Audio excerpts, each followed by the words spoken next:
Saya pertama kali berjumpa dengan Gus Mus itu tahun 2004 di Rembang. Di Rembang. Dalam satu momen kami sama-sama menjadi narasumber untuk kebangsaan. Nah, sejak itu persahabatan berlanjut terus sampai hari ini, dan itu bagi saya menjadi berkah. Engkau membimbing kami menjadi satu bangsa yang merdeka dan bertanggung jawab untuk mengolah sawah dan ladang, mengelola alam tanpa merusak lingkungan, memanfaatkan laut yang kaya, membangun kota dan desa, dan menyiapkan hari depan yang lebih adil dan makmur, aman, sentosa. Itu kan indah banget.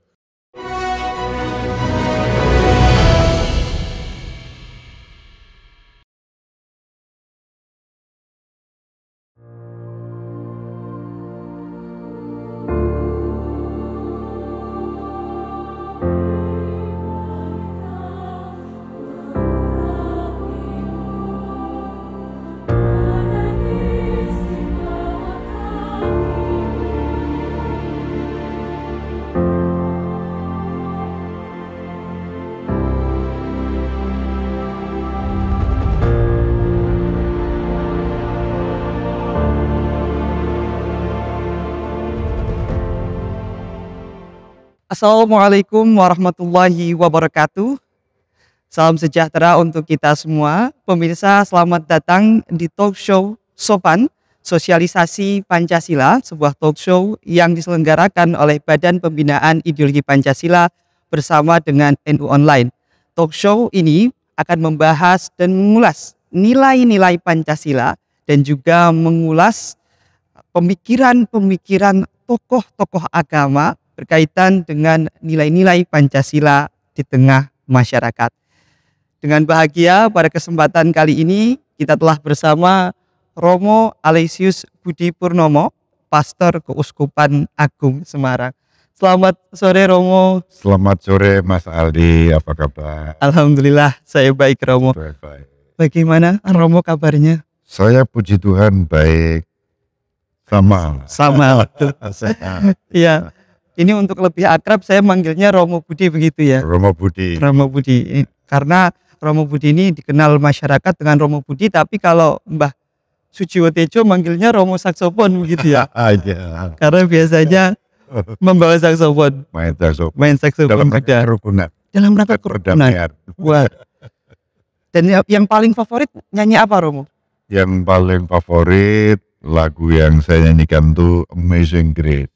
Satu rahmat yang mengagumkan. Itu bercerita tentang apa, Romo? Amazing Grace bercerita tentang satu perubahan hidup ketika orang yang semula menjadi broker budak belian, ya, terutama dari kulit-kulit hitam yang sangat diskriminatif, dibawa ke Amerika. Di tengah laut itu mereka dihantam gelombang badai, dan saat itulah broker budak ini sadar bahwa apa yang dilakukan salah, lalu dia membuat lagu rahmat yang mengagumkan, yang membuat berubah seluruh pandangan tentang kemanusiaan dan sikap diskriminatif antara kulit hitam dan kulit putih pada waktu itu. Dan yang menarik, tadinya broker budak belian bertobat dan jadi pastor. Jadi pastor akhirnya Romo. Wah, luar biasa sekali. Jadi memang lagunya yang favorit adalah tentang kemanusiaan. Ya. Apalagi tadi belajarnya dari diskriminasi antara kulit putih dengan kulit hitam, Romo. Ya, wah luar biasa. Nah Romo, ini kebetulan pas sekali dengan bahasan yang akan kita bahas, akan kita ulas pada kesempatan kali ini Romo. Kita akan membicarakan tentang nilai-nilai Pancasila, tentang mencintai tanah air Romo. Kalau kita melihat Romo, di dalam ajaran agama Islam ini ada salah satu tagline yang cukup fenomenal di masyarakat umat muslim, itu hubbul waton minal iman. Betul, Romo sudah sangat ada lagunya ya Romo ya. Watonnya lal waton, hubbul waton minal iman. Itu istimewa. Romo tahu juga itu ya Romo ya? Pernah ziarah ke yang membuat lagu itu loh. Kan bawa berarti Romo. Iya, dicoba. Luar biasa sekali. Ini para teman-teman ini harus banyak belajar juga karena Romo sudah sampai sana ya Romo. Alhamdulillah. Nah Romo, kan kalau kita melihat ada salah satu tagline itu Romo, sebenarnya mencintai agama, mencintai bangsa itu kan sangat erat Romo. Kalau kita melihat tidak bisa dipisahkan antara agama dengan mencintai bangsa. Bisa dijelaskan Romo, kalau di dalam ajaran agama Katolik sebenarnya bagaimana pandangan terhadap Pancasila dan juga mencintai tanah air? Ya, ada titik temu yang sangat istimewa antara hubul watan minal iman tadi dengan ajaran gereja Katolik yang diwariskan oleh Uskup Pribumi pertama, namanya Albertus Sugio Pranoto. Beliau menjadi uskup pertama di Keuskupan Agung Semarang, dan beliau juga di era kolonialisme Belanda, ketika romo-romonya itu masih orang Belanda, ada uskup pribumi pertama. Dan beliau mengajarkan 100% Katolik, 100% Indonesia. Ini hubul watan Minal iman, cinta tanah air sebagai ekspresi dari keimanan itu. Nah, disitulah kemudian ada ungkapan secara universal yang namanya pro patria et ecclesia, untuk bangsa dan untuk gereja. Jadi dari situlah kemudian dalam iman dan agama Katolik, cinta tanah air itu sudah menjadi bagian yang mestinya dihidupi oleh siapapun yang mengaku sebagai orang Katolik. Yaitu menjadi kemutlakan, ya, satu kewajiban. Kalau mengaku Katolik di Indonesia harus 100% Katolik, 100% Indonesia. Jadi 100% Katolik, 100% Indonesia, dan pertama kali uskup yang pribumi justru dari Semarang ya Romo. Semarang. Sebenarnya beliau aslinya Solo. Aslinya Solo. Lahir di Solo, kemudian studi di Mondilan, mendapat pendidikan dari Romo van Lith, yang meskipun Romo van Lith itu orang Belanda, tetapi cinta tanah air Nusantara, waktu itu belum ada Indonesia kan, sebelum merdeka. Nah kemudian Romo van Lith ini menjadi gurunya Albertus Sugio Pranoto ini. Romo van Lith pernah menulis begini, ketika ditanya, kamu kalau ada masalah antara penjajah dan masyarakat di bumi, kamu membela siapa? Karena kamu kan pastor dari Belanda. Dan jawabannya mengejutkan. Memang aku pastor dari Belanda, aku orang Belanda, tapi aku ada di Nusantara ini bersama pribumi. Kalau ada konflik, aku memihak pribumi yang ditindas bahkan oleh bangsaku sendiri. Wah. Dan Luar biasa berarti Romo. itu mempengaruhi juga salah satu muridnya yang di kemudian hari ternyata dipilih menjadi uskup pertama pribumi dan Uskup Agung Semarang, Monsinyur Albertus Sugio Pranoto. Dan tidak mengherankan bahwa di kemudian hari, karena itu kan dirumuskan 100% Katolik, 100% Indonesia, dirumuskan di masa kolonialisme. Pada waktu masih dikatakan 100% Katolik, 100% patriotik. Melawan penjajahan berarti Romo. Dan beliau menjadi Uskup Agung Semarang itu sebelum Indonesia merdeka. Sebelum Indonesia merdeka. Beliau ditunjuk pada tahun 40, 5 tahun sebelum kita merdeka. Memang terminologi Indonesia sudah, karena sejak tahun 1908 Kebangkitan Nasional, kemudian tahun 1928 ada Sumpah Pemuda, satu nusa, satu bangsa, satu bahasa, satu bahasa Indonesia. Ini kan sudah muncul. Nah, kemudian menjadi Negara Kesatuan Republik Indonesia begitu diproklamasikan oleh Bung Karno dan Hatta atas nama seluruh rakyat Indonesia. Nah, itulah sebabnya ketika Monsinyur Albertus ini meninggal dunia dalam proses pengobatan di Belanda di tengah-tengah Konsili Vatikan kedua tahun 62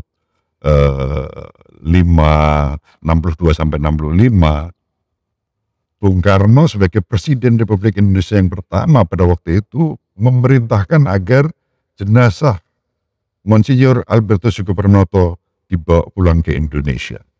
Dan dalam tempo tidak sampai 1 bulan, ya kurang lebih 7 hari ya 1 pekan begitu, ditetapkanlah beliau sebagai pahlawan nasional. Langsung setelah wafat. Makamnya ada di Semarang, di Taman Makam Pahlawan Giri Tunggal. Nah, ini sosok yang menyerukan 100% Katolik, 100% Indonesia. Artinya apa? Sebagai orang Katolik dengan iman Katolik tidak boleh kemudian lepas dari konteks kebangsaan. Jadi hidup beriman itu hadir mewarnai dan mendukung keutuhan bangsa ini. Wah, luar biasa sekali. Berarti ajaran Monsinyur Albertus Sugo Pranoto ketika itu, Romo, itu tentunya mempengaruhi pemikiran dan juga semangat orang-orang Katolik yang ada di Indonesia. Ya, dan itu kan menjadi satu seruan seorang gembala ya. Dan ketika Uskup sebagai gembala utama menyerukan satu semboyan untuk umat hukumnya wajib menaati. Mengikuti begitu. Mengikuti itu sampai hari ini itu menjadi tagline kita, 100% Katolik, 100% Indonesia. Wah, Bahkan beliau di masa itu setelah kemerdekaan ya dengan silent diplomasinya mendukung kemerdekaan Republik Indonesia, Monsinyur Albertus Sugo Pranoto membuat gerakan-gerakan yang memandukan unsur Pancasila di dalamnya. Ada petani Pancasila, ada buruh Pancasila, nelayan Pancasila. Itu sudah dilakukan pada era pasca kemerdekaan pada waktu itu. Berarti berangkatnya pasti dari keanekaragaman, tentunya dari kaum umat-umat beragama yang ada di Indonesia itu tadi ya, Romo? Iya, karena bagaimanapun juga sebagai warga bangsa Indonesia, kita harus dengan penuh syukur dan jujur mengakui kita sebagai bagian dari keberagaman itu. Berjuang bersama dalam keberagaman, menjaga negara kesatuan Republik Indonesia dan Pancasila, juga Bhinneka Tunggal Ika, dalam semangat keberagaman yang sama. Dalam semangat keberagaman yang mana kita sebagai orang Indonesia utuh satu begitu ya, Romo ya, meskipun agamanya berbeda-beda.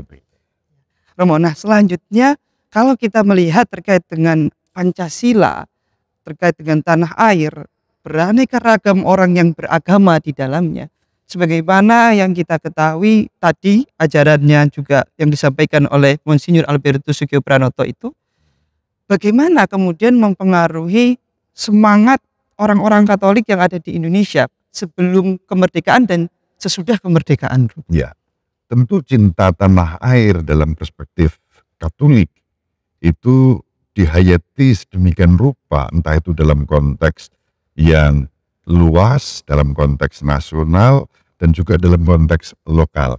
Jadi saya membedakan di 3 konteks itu. Dalam konteks universal, Gereja Katolik yang merupakan bagian dari gereja universal di seluruh dunia mempunyai landasan yang kuat. Dan itu produk dari Konsili Vatikan kedua juga. Ya, dalam salah satu dokumen pastoral yang disebut Gaudium et Spes, di sana dikatakan bahwa kegembiraan dan harapan, kesedihan dan sukacita itu menjadi bagian dari kegembiraan, harapan, kesedihan dan sukacita umat beriman, murid-murid Kristus dalam gereja Katolik. Maka ketika gereja Katolik, agama Katolik, umat Katolik hadir di tengah masyarakat, ya harus memiliki bela rasa yang sama. Kegembiraan dan harapan mereka menjadi kegembiraan dan harapan kita. Suka duka mereka menjadi suka duka kita, bahasa sehari-harinya begitu. Itu konteks universal. ajarannya jelas. Senasib sepenanggungan. Senasib sepenanggungan dimanapun kita berada. Nah, sekarang dalam konteks nasional kita berada di Negara Kesatuan Republik Indonesia dengan Pancasila sebagai landasannya, Undang-Undang Dasar 1945 sebagai dasar konstitusi, dan Bhinneka Tunggal Ika sebagai bingkainya. Lalu mau tidak mau umat Katolik hadir dalam konteks yang sama. Nah, dalam konteks itu, ini saya membawa buku yang sangat bagus. Wah, buku apa ini, Romo? Buku ini gede, buku doa. Di sini ada yang namanya Privasi Tanah Air. Privasi Tanah Air. Di dalam buku doa ini yang menjadi acuan ini, Romo. Menjadi acuan, artinya doa ini menjadi doa untuk tanah air kita, ya, Negara Kesatuan Republik Indonesia. Dan biasanya wajib didaraskan itu pada tanggal 17 Agustus. 17 Agustus berarti waktu kemerdekaan ya. Dalam konteks iman Katolik secara nasional di Indonesia, kemerdekaan Republik Indonesia itu menjadi hari raya ibadah umat Katolik. Hari rayanya bukan hanya Natal, Paskah, Pentakosta, tapi juga kemerdekaan Republik Indonesia ini menjadi hari raya secara liturgis. Karena mengandung kebahagiaan itu tadi, betul. Mengandung kebahagiaan sebagai warga bangsa, dan kita mendukung kebangsaan untuk dijaga terus. Dan doanya bagus, doanya begini. Sungguh pantas dan benar, layak dan menyelamatkan bahwa kami selalu dan dimanapun bersyukur kepadamu, Bapa yang kudus, Allah yang maha kuasa dan kekal, sebab Engkau memperkenankan kami hidup di bumi Indonesia, di tengah pulau-pulau dan lautan biru, di antara gunung-gunung dan dataran subur, di negeri yang kaya akan sumber-sumber alam. Jadi sesuatu yang disyukuri, karena Indonesia ini kekayaan yang luar biasa sebagai anugerah.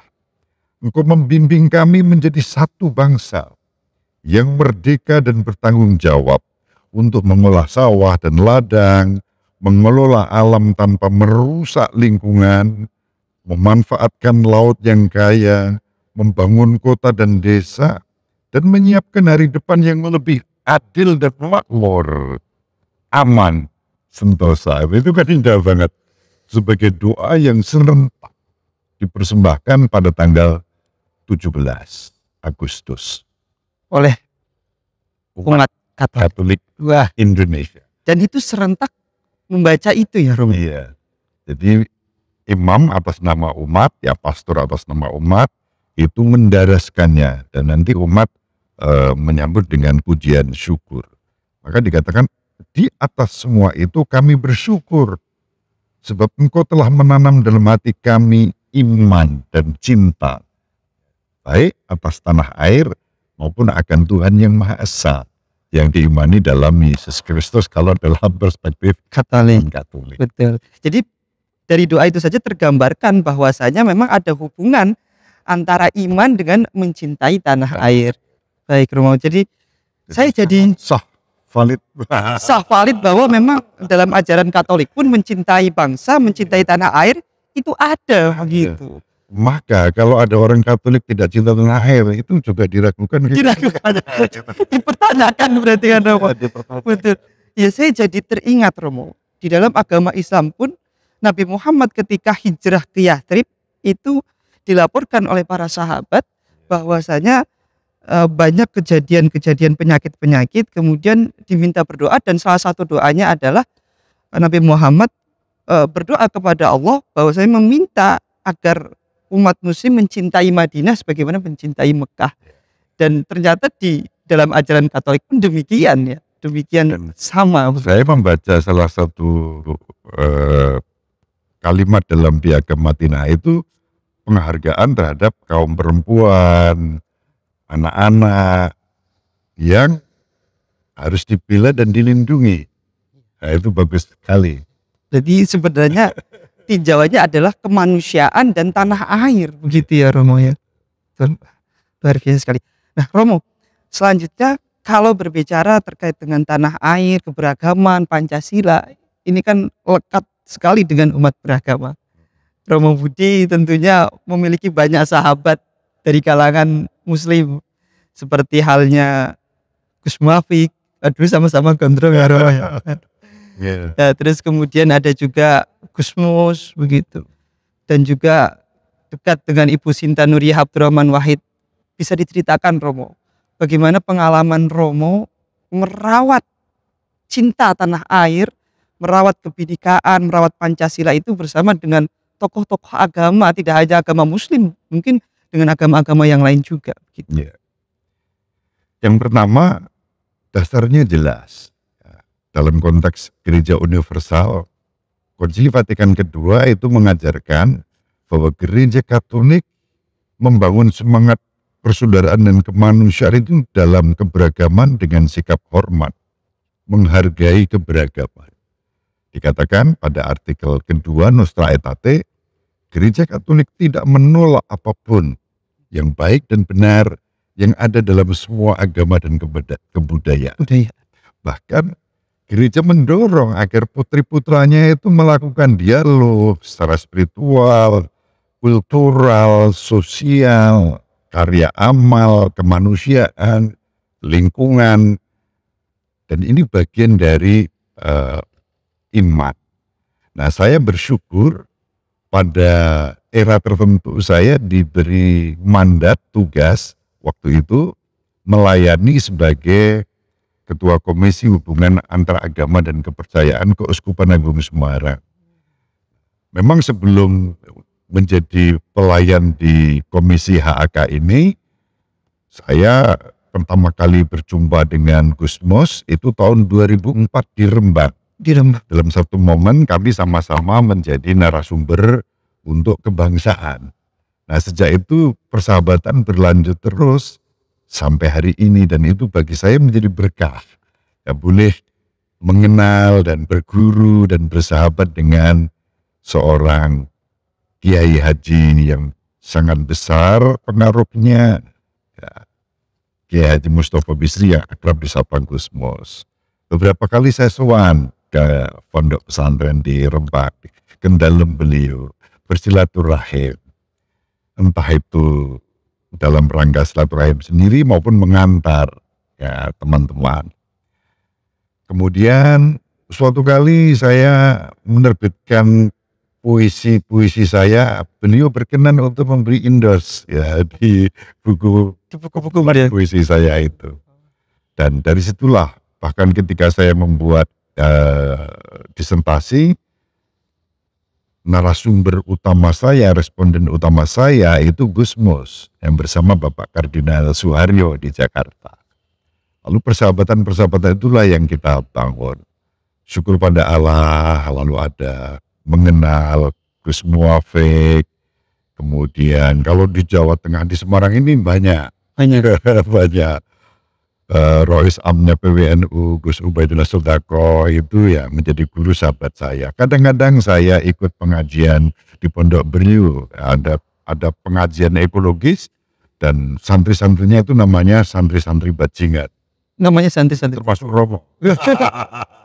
Sebagai santri bajingan juga. Bajingan itu singkatan bergaji mangan. Oh, utamanya itu ya Romo. Dari Isya sampai tengah malam, bahkan kadang-kadang kalau asing ngobrol sampai menjelang pagi begitu. Dan topik-topik pengajiannya itu tentang lingkungan, kemanusiaan, kebangsaan yang kita diskusikan bersama-sama.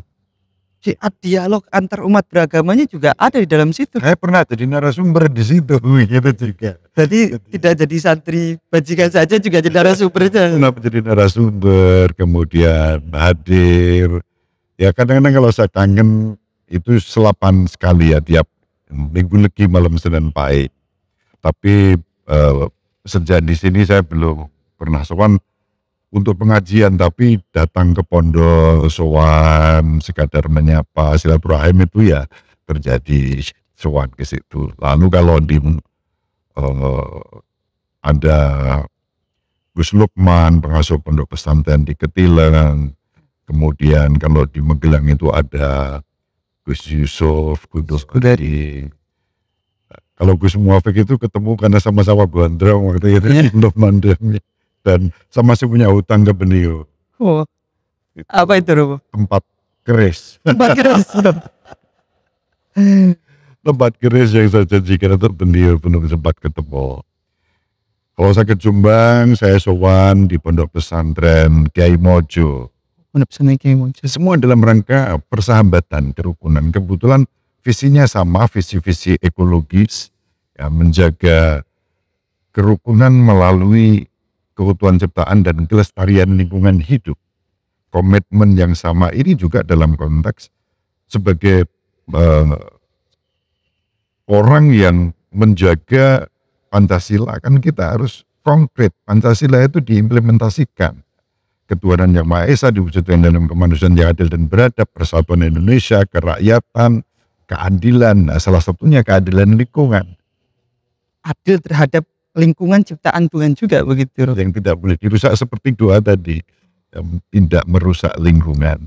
Nah, ternyata Islam, Katolik, bahkan semua agama mengajarkan yang sama. Kita harus merawat lingkungan dan keutuhan ciptaan. Dan itu bagian yang menurut saya Pancasila banget. Pancasila banget dengan cara menjaga keutuhan lingkungan dan kelestarian lingkungan. Kelestarian lingkungan. Nah, Romo, kalau berdasarkan pengalaman bersama dengan umat, bersama dengan tokoh-tokoh agama lain, mencintai bangsa dan mencintai agama yang kemudian bersamaan dilaksanakan, sebenarnya Romo menemukan tidak tantangan-tantangan di dalam masyarakat dalam membina kerukunan dan keutuhan Indonesia ini, Romo. Salah satu tantangan yang paling mencolok dan itu ada di semua ya, semua agama, tidak hanya satu agama tertentu. Semua agama itu menghadapi tantangan yang sama yang disebut dengan eksklusivisme dan fanatisme. Ya. Ketika orang menjadi eksklusif, fanatik, lalu tergoda untuk melakukan gerakan-gerakan yang radikal, mengesampingkan orang lain, merasa diri paling benar, yang lain salah. Ini tantangan yang ada juga di dalam gereja Katolik. Sama seperti agama-agama apapun itu ada tantangan-tantangan menghadapi umat yang punya pola pikir seperti itu. Merasa diri paling benar. Contoh nih, Romo Katolik, usai ngiringi lagu Bluaton atau lagu Tombo Hati itu udah dibully. Romo kok main saksofon ngiringi lagu Tombo Hati. Ada juga yang bully ya, Romo. Ketika itu saya unggah di YouTube, pasti komennya netizen. Ada komentar yang Romonya itu ngawur, kebablasan, toleransi kebablasan. Toleransi kebablasan itu ketika kita mencampur adukkan semuanya, tapi ketika kita berkolaborasi dalam rangka spiritual, kultural, sosial, ya ini yang diajarkan semua agama kan begitu, rukun tapi mewujud dalam berbagai macam ekspresi. Ekspresinya yang bermacam-macam itu tadi ya, Romo. Tentunya kalau di dalam keyakinan beribadahnya pasti berbeda begitu ya. Berbeda. Dalam arti itu kita boleh eksklusif. Boleh eksklusif. Dan harus eksklusif. Memang harus seperti itu karena ajaran agama aja memang. Itu yang namanya ungkapan iman. Ungkapan iman kalau panjenengan ketemu saya, Assalamualaikum. Saya menghormati, saya menjawab Waalaikumsalam. Kalau saya ketemu umat saya mengatakan berkah dalam. Saslub itu kan khas. Namo Buddhaya. Wei-Tek Tongkien, teman-teman Konghucu bilang begitu. Teman-teman Hindu akan mengatakan Om Santi Santi. Sapaan salam khas. Dan ini unik. Sholatnya teman-teman Islam dan ibadahnya Katolik ya khas berbeda. Ini nggak bisa dicampur adukkan dalam arti ini. Tapi ketika perwujudan iman untuk kemanusiaan, untuk kebangsaan, untuk persaudaraan, kemanusiaan itu satu. Kebangsaan kita satu bangsa Indonesia.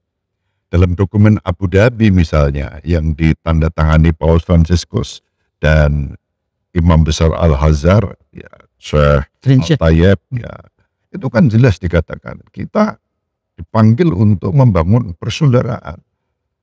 Tapi kadang-kadang orang menyalah artikan, wah ini Paus dan Imam Besar mau membentuk satu agama. Enggak. satu kemanusiaan dalam semangat persaudaraan dalam keberagaman. Itu yang penting. Dan itu clear ya Romo. Clear. Dan dalam arti itu kita saling menghormati, saling menghargai. Tidak merasa diri paling baik, tidak merasa diri paling benar. Nah, rahmat dan berkat untuk saya dalam persahabatan dengan sahabat-sahabat lintas agama, Islam, Hindu, Buddha, Konghucu, adalah bahwa kita bisa menghormati perbedaan itu. Bisa saling menghormati untuk ibadah satu sama lain. Iya. Tetapi untuk persaudaraan, kerukunan, kemanusiaan, keutuhan ciptaan, kelestarian lingkungan, kita bergerak bersama. Visinya sama. Visinya sama. Untuk kemanusiaan. Iya. Baik Romo. Kalau kita melihat juga tantangan-tantangan itu kan pasti bisa kita lewati bersama. Tentunya dengan kesepakatan untuk saling membantu, saling menolong, rukun, dan yang lain sebagainya. Tantangan pastilah ada. Menurut Romo, apa yang harus dilakukan oleh umat-umat beragama untuk bisa merawat nilai-nilai Pancasila, untuk bisa merawat cinta terhadap tanah airnya? Merawat Pancasila, cinta tanah air sebagai ekspresi keimanan kita hanya bisa dibangun kalau kita itu serawung, gaul, silaturahim, membangun persaudaraan, berjumpa. Ketika kita saling berjumpa, saling mengenal, nggak ada lagi suudzon. Tidak ada saling curiga. Tidak ada saling curiga, tidak ada prasangka. Tapi kita bisa berjalan bersama. Oh ternyata ada banyak kebaikan dalam hidupmu, dalam agamamu, juga dalam agamaku. Ada titik temu yang sama. Disitulah. Jadi berani terbuka, tidak bermental getol, menutup diri, apalagi merasa diri paling benar. Solusi yang terbaik adalah ketika kita berani terbuka, punya cara pandang yang positif terhadap orang lain. Dengan cara serawung itu tadi. Ya, karena kalau kurang serawung biasanya mungkin itu tadi Romo mendatangkan merasa paling benar sendiri itu tadi. Kalau bahasa gaulnya kurang jauh dulane. Kurang kental kopinya. Jadi orangnya kaku mungkin. Kaku dan terus asal ada sedikit berbeda dengan pikirannya, nyalahkan, membuli, menyerang. Padahal yang disampaikan itu justru berlawanan dengan ajaran asli agama kita. Agama kita mengajarkan kerukunan, kok gue malah menyerang ketika kita mau rukun dengan orang lain. Padahal kita sama-sama sebenarnya bisa bahagia bersama ya Romo. Tapi kok sekarang di media sosial saya juga sering melihat itu Romo. Ada akun NU garis lucu, biasanya komen-komennya sama akun Katolik garis lucu itu lah. Ini dua ini. Dua itu kan keren. Menunjukkan begitu ya Romo ya. Kita beragama itu cair. Ke dalam kita harus fanatik. Ke dalam harus fanatik, eksklusif, khas. Tapi keluar kita inklusif. Kita terbuka. Kita serawung. Kita bersaudara. Artinya ke dalam kita berbeda, keluar kita berbeda, tapi intinya tetap sama, saling menghargai dan untuk kemanusiaan, kebahagiaan dan persatuan Republik Indonesia. Terakhir Romo, bisa disampaikan kepada pemirsa sekalian pesan Romo kepada umat-umat beragama di dalam mencintai bangsanya, mencintai tanah air dan juga merawat nilai-nilai Pancasila dan nilai-nilai kebinekaan. Ya. Pertama pesan saya, kita bersyukur hidup di negeri yang indah dengan Pancasila sebagai dasar, Undang-Undang Dasar 1945 sebagai konstitusinya, NKRI sebagai negara kesatuan Republik Indonesia yang menjadi tempat kita hidup dan Bhinneka Bhinneka Tunggal Ika. Kita syukuri. Yang kedua, tentu kita harus menjaga dan merawat keindahan ini sebagai rahmat, sebagai berkat. Ketika sesuatu sebagai berkat, lalu kita jaga sebaik-baiknya. Jangan dirusak. DNA kita ini rukun. Ya, DNA kita ini saling menghargai. Ketika kita bisa saling menghargai dengan semangat persaudaraan, ramah dan peduli pada lingkungan, hidup ini menjadi sangat indah dalam persaudaraan yang sejati. Indah rasanya Romo. saling menghargai, merawat, dan saling berupaya untuk kemanusiaan. Gitu. Terima kasih banyak Romo. Sama-sama Mas Aldi. Suatu kebahagiaan, senang sekali berkesempatan berdialog langsung dengan Romo. Semoga bisa bertemu kembali Amin. di dalam suasana yang sama, suasana berbahagia dan suasana damai. Terima kasih banyak Romo. Terima kasih, Tuhan memberkati kita semua, memberkati bangsa kita. Amin. Nah pemirsa, itu tadi diskusi kita kepada Romo Budi berkaitan dengan nilai-nilai Pancasila, nilai-nilai yang harus kita rawat bersama. Karena sejatinya umat beragama saling toleransi, saling menghargai, tentunya clear bahwa pemahaman-pemahaman ibadah adalah eksklusif kepada dirinya sendiri, tetapi ekspresi dari iman, dari cinta, dari persatuan, dan dari kedamaian adalah sesuatu yang harusnya kita rawat bersama-sama. Sehingga keutuhan negara kesatuan Republik Indonesia, kesatuan tanah air ini akan terus terjaga. Demikian pemirsa, saya Aldi Rizky Khairuddin, mohon undur diri. Terima kasih. Wassalamualaikum warahmatullahi wabarakatuh.